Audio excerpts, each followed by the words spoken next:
Kijang Putih di hutan pedalaman Kalimantan. Kisah Pendekar Dayak.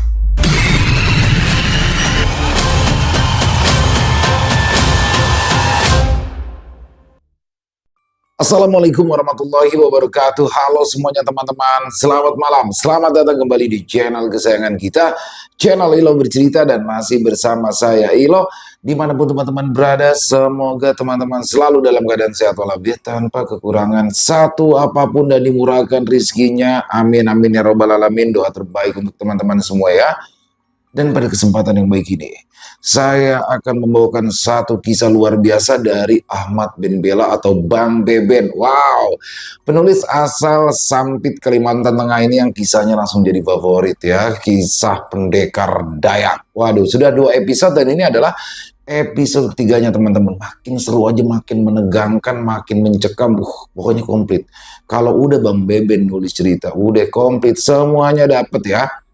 Dan untuk episode kali ini, ada sedikit hal yang membuat saya tertarik, yaitu membicarakan tentang Kijang Putih. Waduh, jadi Kijang Putih ini teman-teman, mungkin ada juga ya di beberapa daerah mitosnya, tapi untuk di Kalimantan sendiri dianggap sebagai pembawa keberuntungan, hewan gaib, dan juga diyakini barang siapa bisa mendapatkan kepala Kijang Putih ini, bisa menaklukkan kerajaan manapun. Wah, bisa menjadi penguasa teman-teman. Tapi Kijang Putihnya nggak sembarangan. Ini Kijang Putih ini jarang sekali terlihat dan mempunyai tanduk bercabang 7. Jadi nggak sembarangan hanya putih begitu saja. Dan apabila kulitnya bisa dipakai sebagai jubah, maka dia akan kebal terhadap senjata apapun yang ada di dunia ini. Wah, ini keren banget ya. Saya penasaran banget nih. Dan di episode sebelumnya bagaimana Angkes bersama Kumang adiknya ini hanya tersisa berdua teman-teman. Karena semuanya sudah meninggal, ayah ibunya, terakhir ibunya ya, dan juga abang-abangnya sudah meninggal. Tinggallah berdua mereka. Bagaimana nasib Angkes dan juga adiknya Kumang. Oke, sebelum kita masuk ke dalam kisahnya, buat teman-teman yang mungkin belum subscribe channel Ilo Bercerita, yuk bisa diklik dulu tombol subscribe. Jangan lupa lonceng notifikasinya juga dinyalakan agar teman-teman selalu mendapatkan notifikasi dari konten-konten yang akan kami upload selanjutnya. Untuk channel Ilo Bercerita, kami upload setiap hari teman-teman, setiap malam jam 9 malam waktu Indonesia bagian Barat. Gak pakai berlama-lama lagi, pasti udah gak sabaran kan untuk masuk ke dalam kisahnya. Kita langsung saja masuk ke dalam kisahnya. Kita berangkat ke Kalimantan Tengah. Angkes terbangun dalam keadaan hati yang luluh lantak. Gelang lilis lembiang, gelang rumbai, milik mendiang ibunya Yarmas kuat-kuat. Bocah kecil itu telah benar-benar rapuh. Ia terentang, memandang hamparan bintang yang terlihat benderang. Matanya sebab air matanya masih saja mengalir. Di tepisnya rasa lapar, sedihnya terlalu dalam. Ia memaksa berpejam, tapi sia-sia, udara terlalu dingin. Ia merasakan badannya membeku. Bayang-bayang kematian ibunya barusan kembali melintas. Seketika amarahnya menggelegak. Ia berbalik badan, menatap Putir Same yang duduk penuh hikmat di depan nyala api unggun. Punai Amas tampak terkantung-kantuk, duduk memegang mandau milik Rawing. Beberapa orang pengawal berjaga, wajah mereka terlihat gelisah. Aku akan menuntut balas, desis Angkes tersulut dendam.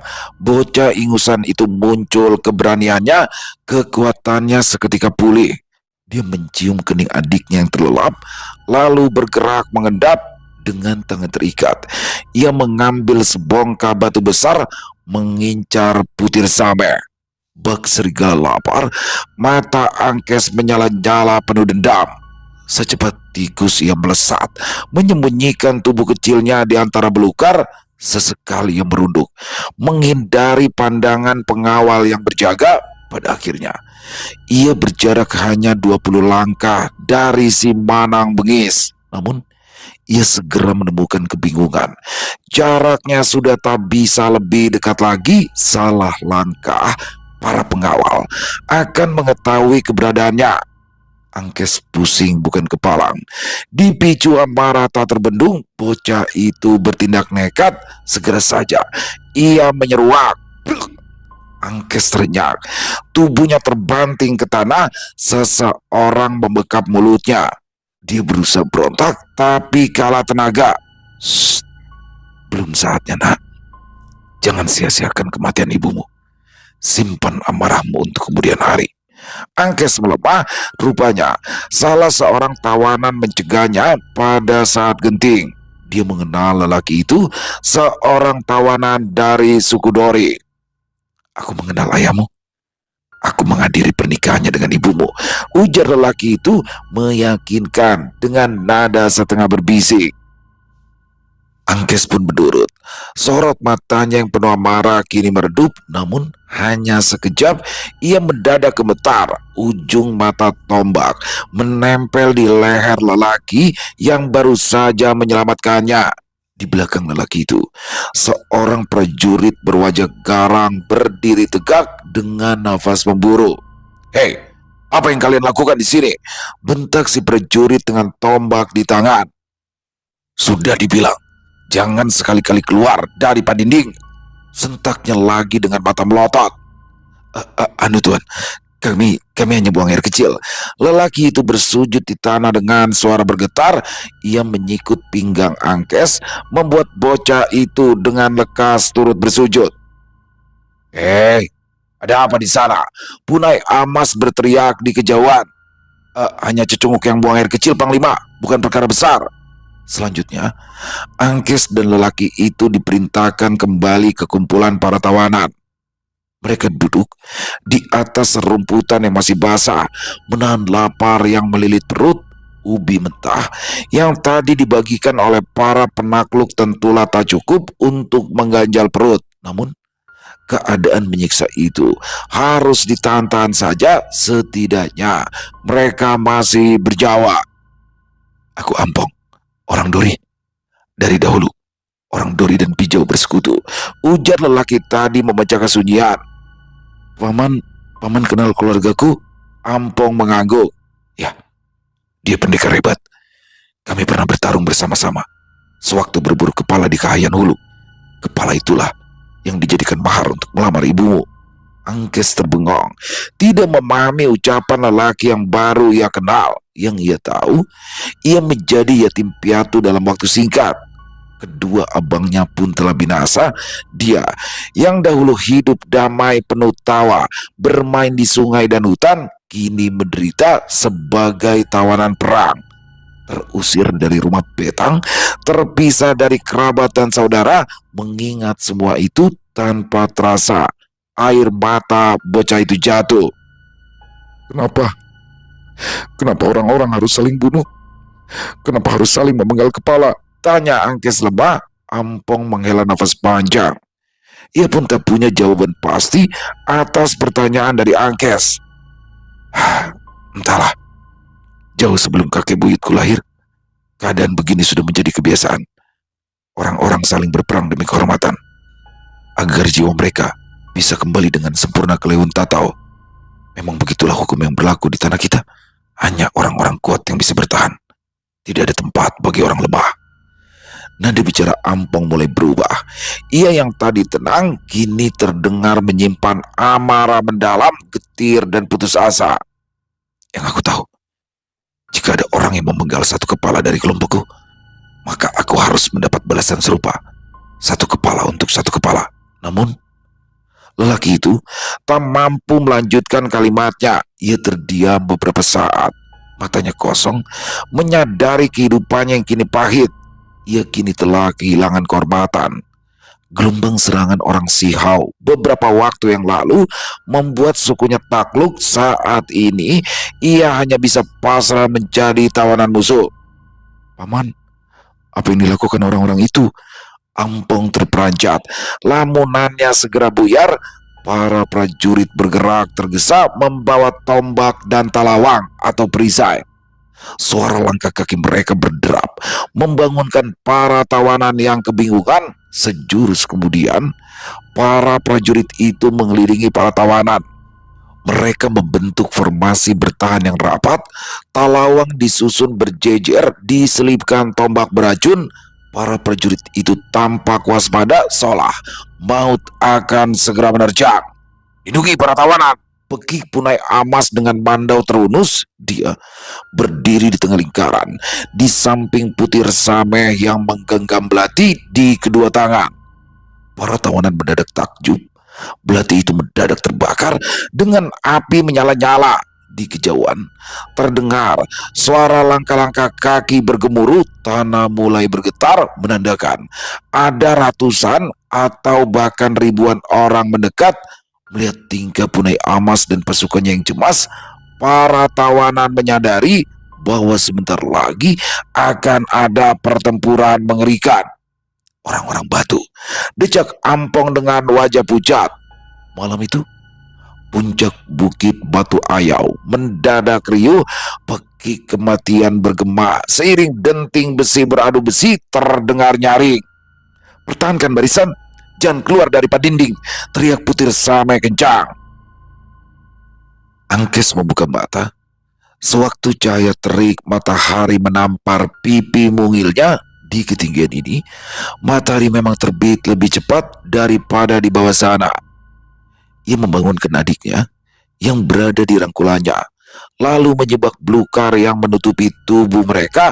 Sekonyong ia terbelalak. Tumpukan mayat bergelimpangan. Ia tak terlalu ingat kejadian semalam, kecuali saat Ampong memasukkan ia dan adiknya terburu ke dalam belukar. Sesudah itu, mereka berdua hanya bisa menangis sembari menutup mulut, sementara di luar orang-orang sibuk bertarung antara hidup dan mati. Angkes pun tak ingat persis bagaimana ia bisa tertidur. Seingatnya, dalam ketakutan yang teramat sangat, ia membujuk Kumang agar memejam mata, berpura-pura bahwa tidak ada kejadian mengerikan di sekitar mereka. Sesungguhnya, hal itu ia lakukan karena memang sudah benar-benar putus asa. Ia teramat yakin bahwa mereka akan mati tadi malam. Dan ia sebetulnya benar-benar berharap bahwa mereka lebih baik mati saja. Akan tetapi, rupanya Ranying Hatala Langit lebih senang memanjangkan umur mereka. Bocah itu pun hanya pasrah dengan perasaan tak menentu. Ayo, kita berhasil selamat. Angkes dan Kumang tersenyum lega. Ampong mengulurkan tangan membantu kakak beradik itu keluar dari persembunyian. Orang-orang batu berhasil dipukul mundur. Lanjut Ampong. Angkes berpaling menatap Putir Sameh yang tengah berbincang dengan Punai Amas. Wajah Manang perempuan itu masih saja dingin meski baru saja melewati malam yang mengerikan. Berapa orang yang tewas? Tanya Putir Sameh. 4 prajurit dan 3 tawanan. 2 tawanan menghilang, mungkin dibawa oleh makhluk itu, jawab Punai Amas menahan perih. Cairan berwarna hijau membasahi wajahnya. Cipratan darah orang-orang batu. Untung saja mandau naga petak itu ada di tanganmu. Jika tidak, mungkin hanya segelintir saja yang bisa selamat, seperti tempo hari, decak Putir Sameh. Secara perlahan, Angkes mulai terbiasa dengan adegan kematian. Ia tak lagi memalingkan muka sewaktu para prajurit mulai memenggal kepala tawanan yang telah tewas, sedangkan para prajurit yang mati, jasadnya dilempar begitu saja setelah telinganya dipotong untuk diserahkan kepada pihak keluarga. Ia menggendong Kumang, berjalan mengiringi para tawanan dan prajurit pengawal menuruni tebing Batu Ayau. Tujuan mereka adalah Sungai Mahakam yang berada di balik tebing. Berdasarkan perintah Punai Amas, mereka harus sudah berada di tepi sungai sebelum matahari di atas kepala. Paman, siapakah orang-orang batu? Tanya Angkes seraya menurunkan Kumang yang bersikeras berjalan sendiri. Panguluh, balas Ampong sambil terus memperhatikan jalan. Ia sekuat tenaga menyeimbangkan langkah dengan kondisi kedua tangan yang terikat. Panguluh. Iya, Panguluh. Manusia yang terkena saluh langit, kena kutuk. Dahulu sekali, tempat ini dihuni orang-orang biasa. Karena perbuatan tercela, para sang hyang menjatuhkan batu raksasa dari langit. Pemukiman itu lenyap seketika. Sedangkan yang hidup menjelma menjadi orang batu, tidak diterima di bumi, tidak pula di alam baka. Mereka bergentayangan penuh amarah. Membunuh siapa saja yang berani menginjakan kaki di puncak bukit ini. Angkes bergidik ngeri. Bocah kecil itu dengan lekas percaya perihal dongeng yang disampaikan Ampong. Di depan, orang-orang mulai bergerak pelan meniti tangga kayu menuruni sisi tebing untuk menuju Sungai Mahakam. Menuruni tebing di sisi Sungai Mahakam berjalan mulus tanpa kendala berarti. Tidak ada yang celaka, tidak juga ada yang tewas. Sesudah itu, perjalanan dilanjutkan menggunakan perahu-perahu besar menuju hilir.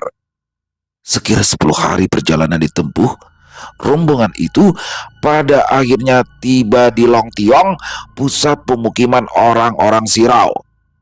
Angkes terperangah, pemukiman orang Sirau jauh lebih megah daripada rumah betang milik kakeknya. Berada beberapa tombak dari tepi sungai, pemukiman ini memiliki benteng kayu ulin yang kokoh. 5 rumah panjang berjajar rapat membentuk huruf U dengan betang termegah di bagian tengah. Jika satu rumah panjang dihuni 100 orang, setidaknya ada 500 orang yang berdiam di tempat ini. Angkes tentu saja menjadi gugup menyaksikan orang yang begitu banyak. Rumah panjang kakeknya hanya dihuni kurang dari 100 orang. Belum pernah ia berjumpa orang sebanyak ini. Angkes berjalan menduduk, rasa cemas segera menghinggapinya. Ratusan orang telah berdesakan di depan gerbang menyambut kedatangan para prajurit dari medan perang. Orang-orang itu bergemuruh, berteriak-teriak dan memekik tiada henti. Gong ditabu dengan cara yang aneh, kecapi dipetik dengan irama gembira. Para penyambut mengenakan pakaian terbaik, menari dan bernyanyi penuh kesenangan. Kumang sekejap gelisah. Orang-orang asing itu terlihat menakutkan. Berada di kerumunan membuat perasaannya tak nyaman. Ia sedikit tenang saat sang kakak mendekapnya. Jalan! Seorang prajurit menyeret kakak beradik itu hingga terjatuh. Orang-orang Sirau segera terbahak menyaksikan para tawanan yang gemetar. Ampong bergegas membantu kakak beradik itu berdiri, lalu melangkah di balik tatapan ratusan pasang mata yang merendahkan. Jangan dilihat ya, tetap tenang, tegur Ampong. Mereka kembali bergerak di bawah todongan tombak digiring bak hewan ternak. Para prajurit yang mencapai gerbang langsung ditaburi bedak oleh para istri dan kaum ibu, dikalungi bunga rampai dan diperciki air doa. Tuak segera dihidangkan. Mereka disambut sebagai pahlawan perang. Sebagian ibu dan istri menangis karena tak semua prajurit pulang dalam keadaan selamat. Akan tetapi, ratapan duka itu cepat tenggelam dalam suasana pesta. Tak ada yang menghiraukan orang berduka pada kemenangan seperti ini. Para tawanan lantas digiring ke tanah lapang, diumumkan sebagai Cipentaklukan. Sorak-sorai kembali riuh. Pusat pemukiman para pemburu kepala itu dalam sekejap menjadi gegap gempita. Keadaan bertambah gemuruh saat seorang lelaki tua melangkah pelan menyambut para prajurit perang. Dia berjalan tegap, penuh wibawa, ikat kepala berhias bulu ekor burung tingang menutupi rambutnya yang beruban dan berurai panjang. Sorot matanya tajam, wajahnya keras, badannya penuh bekas luka. Tato menghiasi pergelangan tangan menandakan jumlah kepala yang telah ia penggal. Tumenggung Kiam Undang, decak Ampong. Ya, aku tahu dia. Dia musuh bebuyutan kakiku. Dia pula yang menyuruh orang-orang Sirau menyerang betang kami. Jika sudah besar nanti, aku akan membunuh dan memenggal kepalanya, sahut Angkes murka. Plak! Sebuah tempelengan mendarat di belakang kepala Angkes. Bocah itu hendak membangkang, tapi segera terdiam. Sorot mata Ampong yang menyala-nyala membuatnya bungkam. Jaga mulutmu. Kita berada di sarang musuh. Nyawamu bisa lepas kapan saja, bisik Ampong. Angkes cepat tersadar. Ia celingak-celinguk. Suatu keberuntungan. Suasana siang itu riuh sehingga racauan bocah itu tak terdengar. Dia mendelik. memperhatikan tingkah Tumenggung Ki Ham Undang yang tersenyum lebar kepada Punai Amas dan Putir Same. Keadaan mendadak senyap tatkala lelaki itu mengangkat tangan. Hari ini, putraku Punai Amas telah mengenapi 100 kepala. 7 hari ke depan, kita akan menggali kubur ayahku, Tumenggung Buah Ki Ham, lalu mengadakan ritual kematian terakhir. Sebagai tawanan akan menjadi budak di alam baka. Sebagian lagi akan menjadi hadiah bagi prajurit yang berperang. Orang-orang kembali riuh penuh kegembiraan. Harta rampasan dikumpulkan. Para tawanan digelandang ke sebuah rumah berpenjagaan ketat. Sewaktu pintu terbuka, Angkes dan Kumang terperangah tak percaya. Pemandangan di dalam ruangan begitu memprihatinkan. Banyak tawanan duduk terpuruk dengan rantai besi menjerat pergelangan kaki mereka. Orang-orang itu terlihat pasrah akan nasib buruk yang menimpa mereka. Wajah mereka kucel, lusuh, tak ada semangat hidup. Angkes mengedar pandang hingga matanya menangkap beberapa anak kecil yang tertidur menahan lapar. Angkes berdebar. Ia mengenali seorang di antara mereka, salah seorang sepupunya. Bocah itu meringkuk di antara anak-anak lain. Tubuhnya penuh memar bekas pukulan rotan, lalat beterbangan mengelilingi badannya yang bau. Tanpa aba-aba, Angkes berlari lalu disusul Kumang. Keduanya penuh semangat mendekati sepupu mereka yang sudah seperti orang mati. Anjak, Angkes mengguncang-guncang tubuh anak kecil itu hingga ia duduk dalam keadaan kaget. Angkes, Kumang, kalian masih hidup? Ketiga bocah itu lantas berhamburan dalam linangan air mata. Tak seorang pun mengira mereka bisa berjumpa di tempat seperti ini. Di mana paman dan bibi? Tanya Kumang. Hanjak menduduk lesu. Sudah mati, hanya aku yang masih hidup. Orang tua kalian bagaimana? Hanjak menengadah. Angkes dan Kumang menggeleng lemah. Sejurus kemudian, ketiga sepupu itu kembali berangkulan, larut dalam kesedihan tanpa ujung. Aku akan membawa kita bebas dari tempat ini. Tutup Angkes seraya menggenggam gelang rumbai milik mendiang ibunya. Sepekan berlalu, ritual tiwah atau pemakaman terakhir mendiang Tumenggung Buah Ki Ham berlangsung meriah meski gerimis tak kunjung berhenti. Orang-orang dari rumah panjang desa tetangga berdatangan untuk berbela sungkawa. Daun keladi dan daun pisang dijadikan payung melindungi badan meski percuma. Hari itu, kampung Long Tiong yang semula sesak bertambah semakin sesak. Gong ditabuh tanpa henti, orang-orang riuh, pihak keluarga menangis terseduh penuh duka. Ikat kepala putih menghiasi kepala mereka sebagai tanda berkabung. Berdasarkan adat tradisi, ikat kepala itu baru boleh dilepas 40 hari kemudian. Di tengah tanah lapang, Angkes duduk resah. Ia berusaha keras menenangkan Kumang meski ia tahu sia-sia. Adik kecilnya itu terus-terusan menangis dalam pelukannya dengan kedua tangan terikat. Di samping, sekira 60 tawanan terduduk dengan wajah pucat. Mereka sudah setengah putus asa dan setengah gila.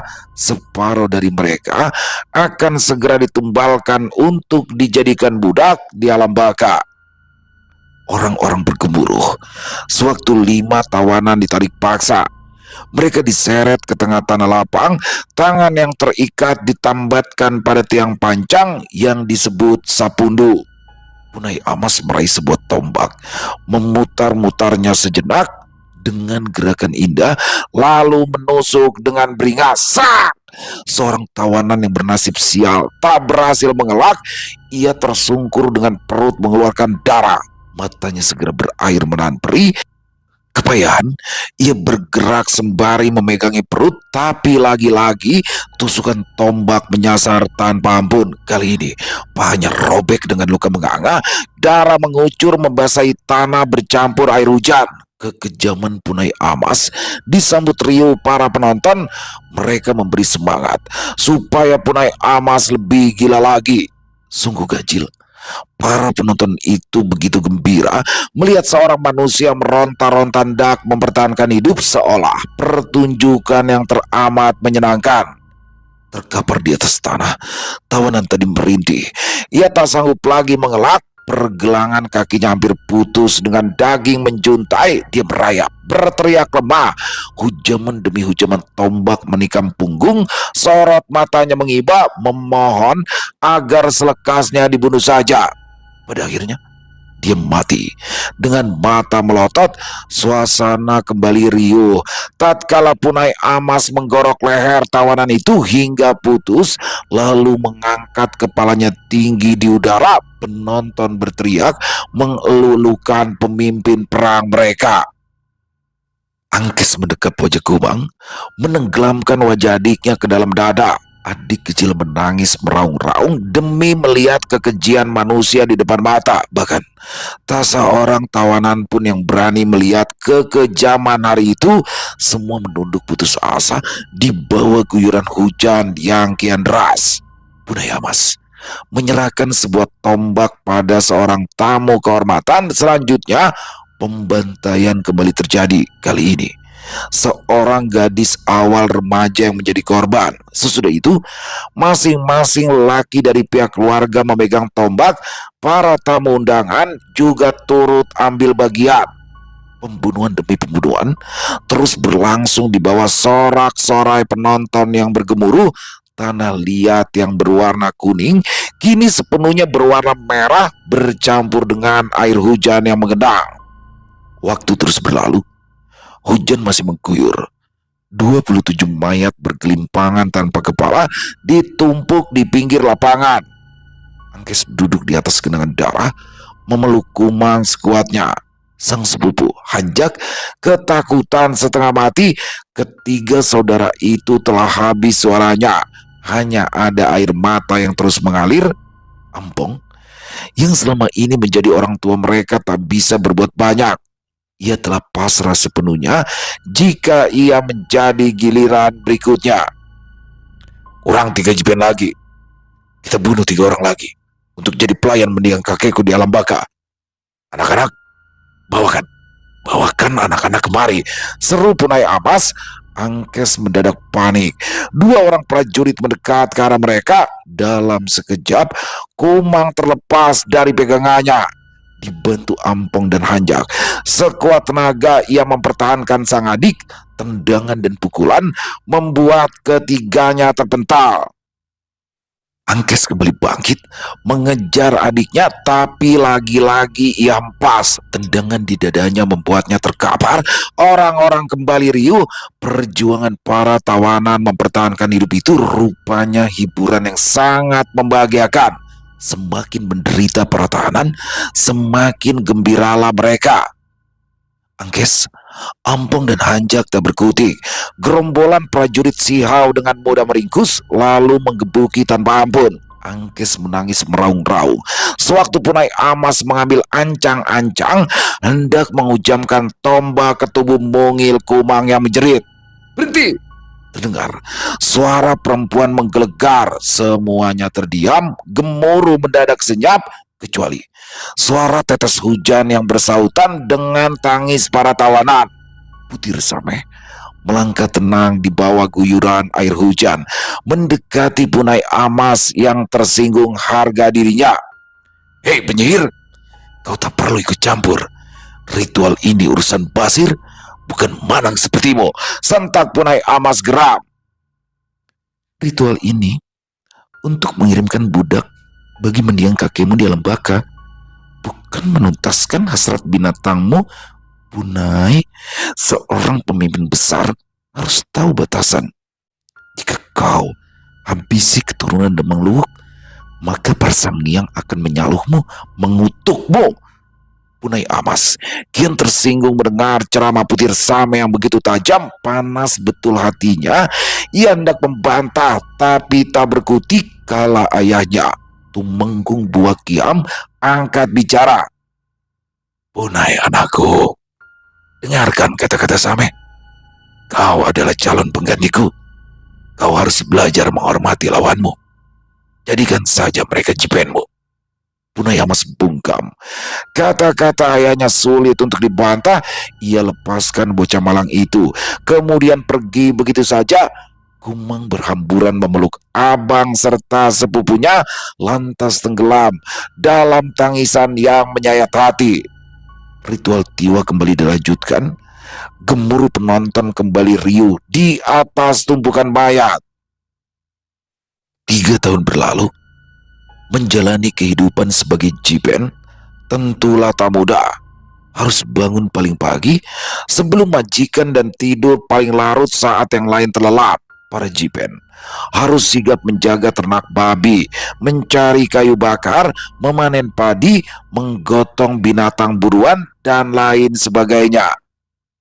Jipen perempuan pekerjaannya lebih ringan, mengurusi dapur, menganyam dan menenun, serta tetek bengek pekerjaan rumah tangga lainnya. Bekerja tanpa bayaran, diperlakukan tanpa hormat, dan salah sedikit dicambuk sudah menjadi makanan sehari-hari. Begitulah hari-hari yang harus dijalani Angkes bersama adik dan sepupunya. Dalam hati, mereka bersyukur setidaknya mereka masih bersama-sama menghadapi kegetiran hidup. Mereka juga cukup beruntung ada Paman Ampong yang selalu memberi nasihat. Meski berbeda suku, lelaki itu sudah menjadi orang tua bagi mereka. Sekurun itu, Tumenggung Kiam Undang tak berhenti mengirim pasukan berjumlah 10 hingga 30 orang untuk memburu Damang Luwuk. Tapi tak seorang pun kembali. Pada akhirnya, perburuan itu dihentikan karena hanya akan mendatangkan kerugian. Mendengar kabar itu, Angkes girang dalam hati. Setidaknya masih ada harapan kakeknya akan datang untuk menyelamatkan mereka.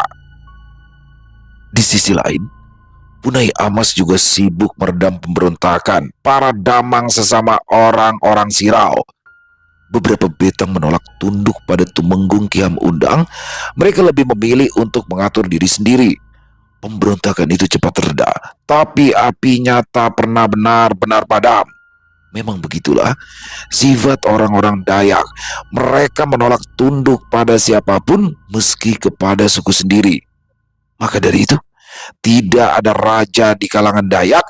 Mereka lebih memilih mati daripada bersimpu dan menyembah orang lain. Hal demikian membuat pusing Tumenggung Kiam Undang dan anaknya Punai Amas.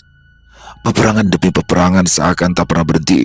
Bukan hanya demi berburu kepala untuk ritual tertentu, tapi juga untuk menunjukkan siapa yang terkuat. Namanya peperangan pasti saja mendatangkan kerugian. Banyak prajurit yang gugur, sementara persediaan makanan semakin menipis. Oleh karena itu, Punai Amas dan ayahnya sangat terobsesi mendapatkan kepala kijang putih dengan tanduk cabang 7. Konon, siapapun yang berhasil mendapatkan kepala Raja Kijang itu akan mampu menaklukkan musuh tanpa harus berperang. Selain itu, kulitnya juga bisa dijadikan jubah yang membuat pemakainya kebal terhadap berbagai jenis senjata. Tumenggung Kiam Undang yakin jika bisa mendapatkan kepala kijang putih itu, ia tak akan hanya sekedar menjadi kepala suku yang ditakuti, ia bahkan bisa menjadi raja orang-orang Dayak yang jumlah sukunya ratusan. Bahkan Kutai Martadipura pun bisa ia hancurkan. Maka dari itu, perburuan pun digelar setiap musim kawin, masing-masing berjumlah 10 orang. Kelompok pemburu disebar ke sentero hutan berdasarkan petunjuk Putir Sameh. Kijang putih itu akan berkeliaran mencari betina di sekitar Bukit Pontianak, sebuah bukit angker yang jaraknya 2 hari perjalanan dari Long Tiong. Jika kijang itu melarikan diri ke Bukit Pontianak, jangan sekali-kali dikejar, kecuali kalian ingin celaka, pesan Putir Sameh usai menutup ritual perburuan.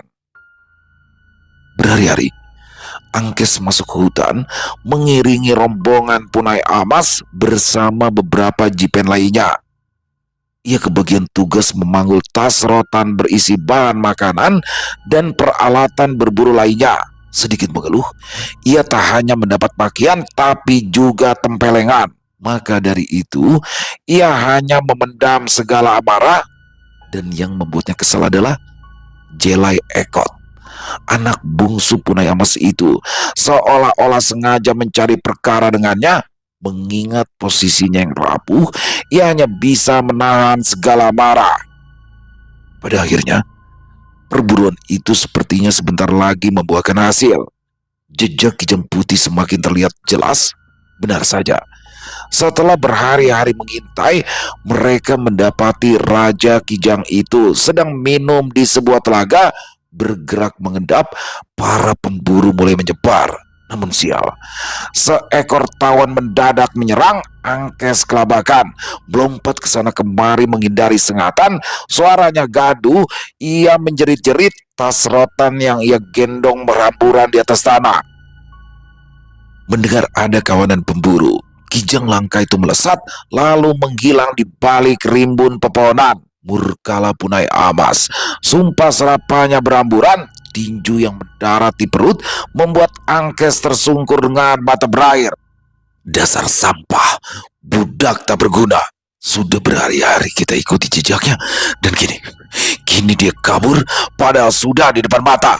Di alam baka pun kau hanya akan menyusahkan aku, Cipendungu. Cuh! Cipratan ludah mendarat di wajah Angkes yang penuh tanah. Bocah itu hanya diam mendapat hinaan Punai Amas. Jelai Ekot terkekeh. Usianya hanya selisih bulan dengan Angkes, tapi perilakunya persis dengan bapaknya. Beberapa pemburu lain juga tergelak. Kenapa diam? Kenapa? Orang tuamu sudah mati, jangan banyak tingkah kau, bentak Punai Amas. Hati Angkes panas mendengar orang tuanya disebut-sebut. Sekuat tenaga, ia menahan marah agar tak lepas kendali. Kenapa melotot? Mau membangkang? Dasar bocah bau kencur. Punai Amas menghampiri, melayangkan tendangan di dada. Angkes kecil lagi-lagi tersungkur, tangannya mengepal hendak melawan. Namun tiba-tiba saja ia merasakan air hangat menyiram kepalanya.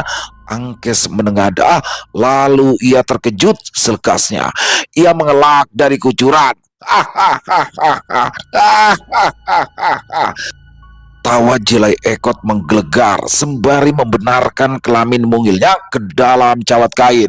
Pemburu lainnya juga tergelak melihat Angkes dikencingi anak bungsu panglima mereka. Sedangkan para jipen lain hanya bisa berpaling muka. Mereka iba tapi tak bisa berbuat banyak.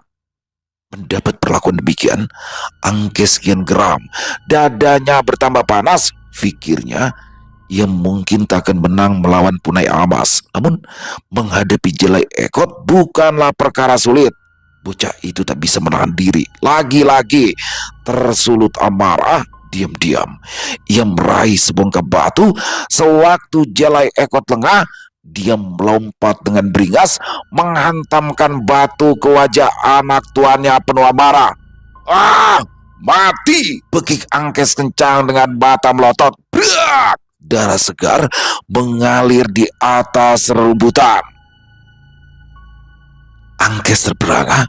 Tiba-tiba ia sudah tersungkur di atas tanah dengan bibir pecah dan hidung mengeluarkan darah. Di hadapannya, Jelai Ekot menyeringai sambil berkacak pinggang. Angkes benar-benar terheran. Serangannya dengan mudah dipatahkan Jelai Ekot. Para pemburu terkaget-kaget, lalu seketika terbahak demi melihat Angkes belepotan tanah. Selanjutnya mereka justru menyemangati agar kedua anak itu berkelahi. Punai Amas pun rupanya memberikan restu.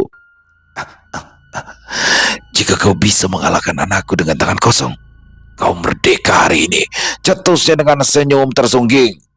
Angkes tentu saja jadi bersemangat. Sesudah mengelap darah di hidung dengan punggung tangannya, ia bangkit berdiri. Ia menatap wajah Jelai Ekot lekat-lekat, mengukur kekuatan musuhnya. Jelai Ekot hanya tersenyum tipis, meremehkan. Angkes kian geram, tak sabar ingin memberikan pelajaran pada bocah itu. Angkes merangsek cepat, melancarkan tinju dan tendangan beruntun. Namun, serangan serampangan itu hanya mengenai angin. Angkes melongo, padahal ia amat yakin tinjunya menghantam rahang musuhnya.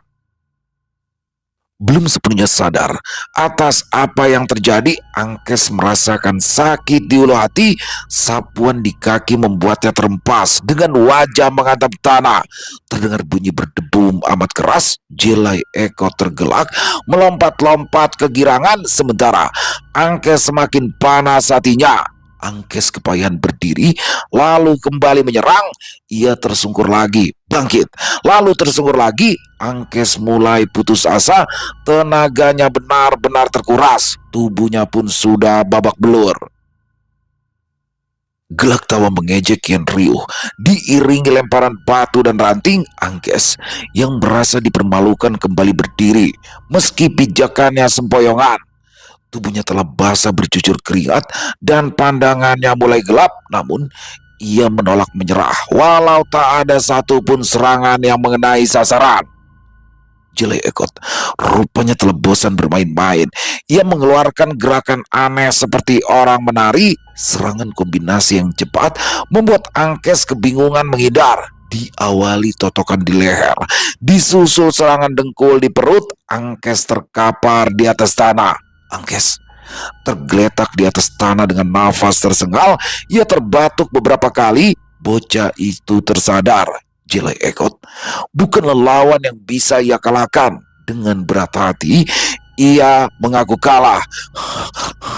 "Aku menyerah. Aku tak mampu mengalahkanmu," ucapnya dengan mata berkaca-kaca. Jelai Ekot berdiri dengan jumawa, lalu menghampiri untuk meludahi musuhnya. "Dasar Jipen, ingat posisimu. Kau adalah budakku." Ludah mendarat di wajahnya. Angkes hanya diam meratapi kekalahan. Ia terkapar lemah. Sendi-sendi tubuhnya terasa mau lepas. Wajahnya telah bengkak penuh lebam. Pukulan, tendangan, dan bantingan Jelai Ekot barusan membuatnya babak belur. "Kurang seru," usul salah seorang pemburu. "Serahkan masing-masing mereka sebilah mandau. Biarkan mereka berkelahi sampai mampus." Angkes panik. Usulan itu dengan lekas disetujui orang-orang Sirau. Pertarungan adu jotos itu kini berubah antara hidup dan mati. Ia tak ada pilihan. Jelai Eko telah menantang sembari memutar-mutar mandau dengan gerakan lincah dan anggun.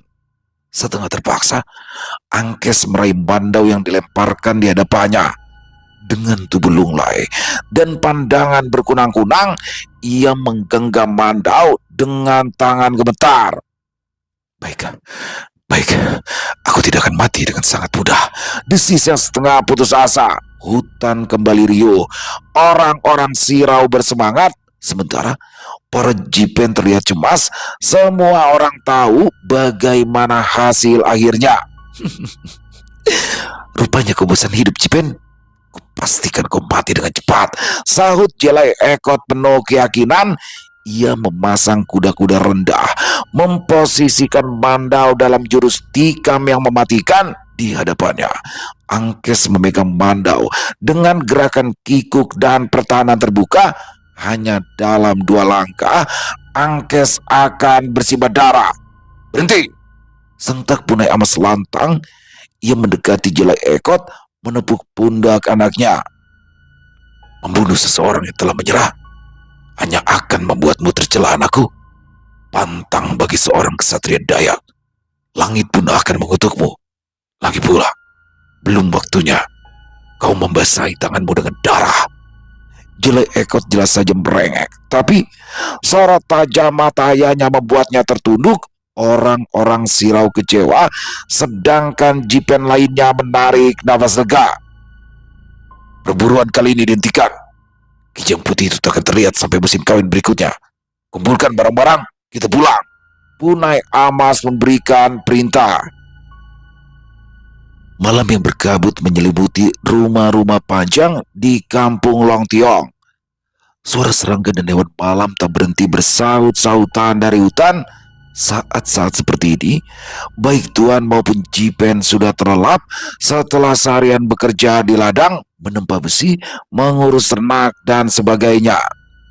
Di kolong rumah, beberapa jarak dari kandang babi, Angkes duduk termenung bersama Kumang. Nasib seorang Jipen lelaki bisa dibilang miris.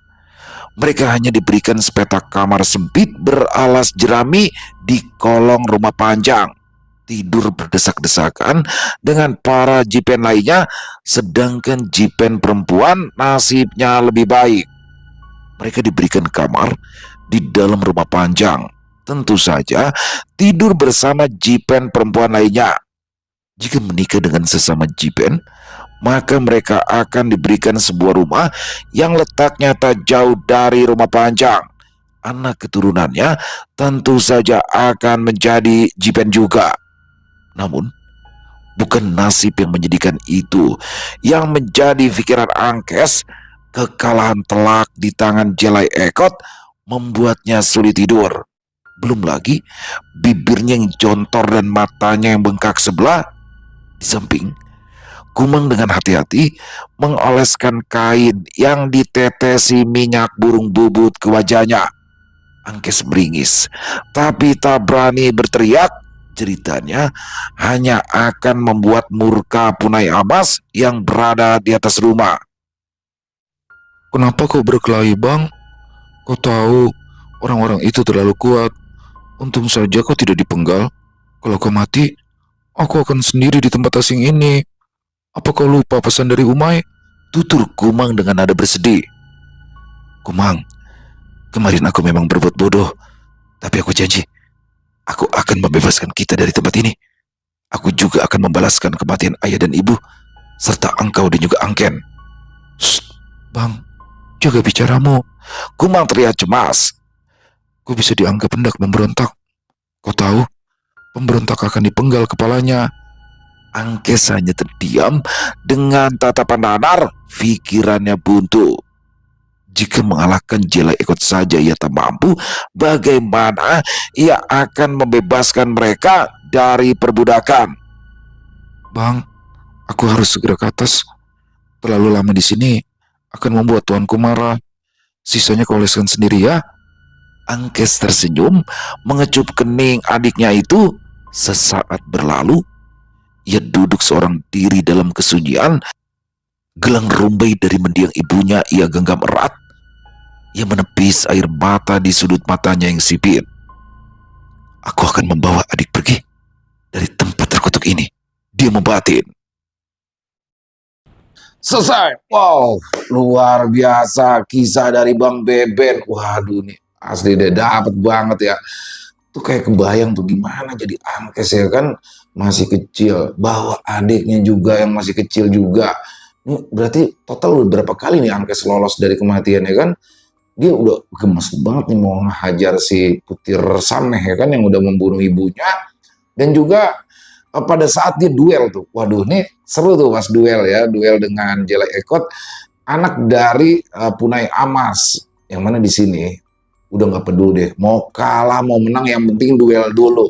Dan siapapun dikasih kesempatan seperti itu pasti akan senang banget, walaupun sekuat apapun musuhnya ya, karena dijanjikan jika kau bisa menang melawan anakku, kemerdekaan untukmu di hari ini. Wah, itu keren banget ya kan. Tapi sayang kalah dia ya kan. Dan ini gerakan menari ya, gerakan menari yang dipertunjukkan Jelai Ekot ini kalau menurut saya ini adalah kuntau teman-teman ya. Kuntau itu adalah seni bela diri khas dari tanah Kalimantan. Jadi ya mungkin di sini Angkes kan memang seperti dibicarakan di episode pertama, ini adalah salah satu anak yang apa sih dia nggak cowok banget gitu ya, nggak cowok banget. Jadi mungkin dia malas tuh belajar ilmu bela diri. Tapi di sini keadaan memaksa dia. Wah, nih gimana nih kelanjutannya ya? Pastinya seru banget. Ya gimana nggak kesel Punai Amas ya kan? Itu Kijang Putih teman-teman. Susah dicarinya, susah banget dicarinya. Sekalinya udah ketemu, dia malah teriak-teriak karena diserang tawon. Ya gimana? Untung aja nggak disikat karena kenapa?